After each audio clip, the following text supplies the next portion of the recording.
নিয়ে আয়।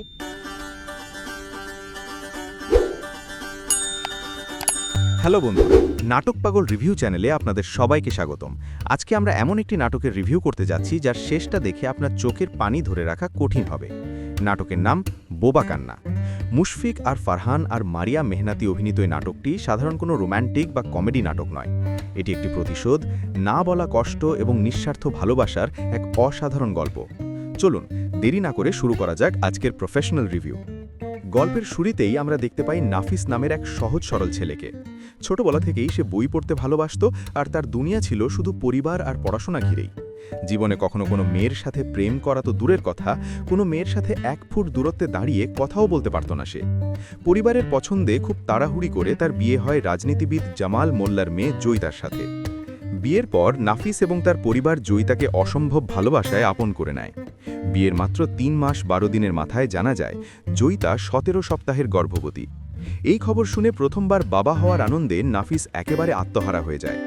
কিন্তু এরপরই নাটকে আসে এক বিশাল টুইস্ট। আনন্দে ভাসতে থাকা নাফিসের জীবনে নেমে আসে অন্ধকার। নাফিস জানতে পারে জয়িতার গর্ভের এই সন্তানের বাবা সে নিজে নয়। এই সন্তানের আসল বাবা হল জয়িতার প্রাক্তন প্রেমিক আরমান। জয়িতার বাবা জামাল মোল্লা নিজের রাজনৈতিক ক্যারিয়ার এবং সম্মান বাঁচাতে আরমানকে মিথ্যা মামলায় ফাঁসিয়ে জেলে পাঠিয়ে দেয়। এরপর নিজের মেয়ের কেলেঙ্কারি ঢাকতে সহজ সরল ভালো ছেলে নাফিসকে ফাঁসিয়ে তার সাথে জয়িতাকে জোর করে বিয়ে দেয়। জয়িতা প্রতিদিন অপরাধ বোধে দগ্ধ হতে থাকে, কারণ সে নাফিস এবং তার পরিবারের এই নিঃস্বার্থ ভালোবাসার সাথে প্রতারণা করছে। সাধারণত বাংলা নাটকে এমন সত্যি জানার পর স্বামীরা স্ত্রীকে বাড়ি থেকে বের করে দেয় বা গায়ে হাত তোলে, কিন্তু আমাদের গল্পের নাফিস ছিল একেবারেই আলাদা। সে নীরবে এক ভয়ঙ্কর মাস্টার প্ল্যান তৈরি করে। যাবজ্জীবন সাজাপ্রাপ্ত আসামি আরমানকে নাফিস নিজের বুদ্ধিতে মাত্র 2 ঘন্টার জন্য জেল থেকে বের করে আনে। এরপর সেই আরমানকে দিয়েই জয়িতার বাবা জামাল মোল্লাকে শায়েস্তা করায় এবং তাকে ব্ল্যাকমেইল করে 30 লক্ষ টাকা আদায় করায়। শুরু তাই নয়, নাফিস অত্যন্ত চতুরতার সাথে ড্রাগ ডিলার আরমানকেও তার পুরনো অপরাধের প্রমাণ দেখিয়ে এমনভাবে ভয় দেখায় যে সে জয়িতার জীবন থেকে চিরতরে সরে যেতে বাধ্য হয়। নাটকের শেষ দৃশ্যটি যে কোনো বয়সের মানুষের হৃদয় ছুঁয়ে যাবে। সবকিছুর সমাধান করার পর নাফিস জয়িতাকে নিয়ে প্যারিসে হানিমুনে যাওয়ার টিকিট কাটে। জয়িতা যখন নিজের অতীত নিয়ে সত্যি কথাটা নাফিসকে বলতে যায়, তখন নাফিস তাকে থামিয়ে দেয়। নাফিস বলে, এই বাচ্চা তোমার, আমার, আমাদের। এই সত্যের বাইরে আমি কিচ্ছু জানতে চাই না।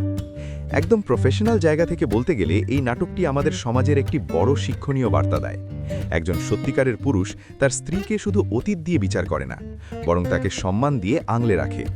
মুশফিক আর ফারহানের অসাধারণ অভিনয়, সাবলীল কাহিনী এবং চমৎকার পরিচালনা এই নাটকটিকে একটা মাস্টারপিস বানিয়েছে।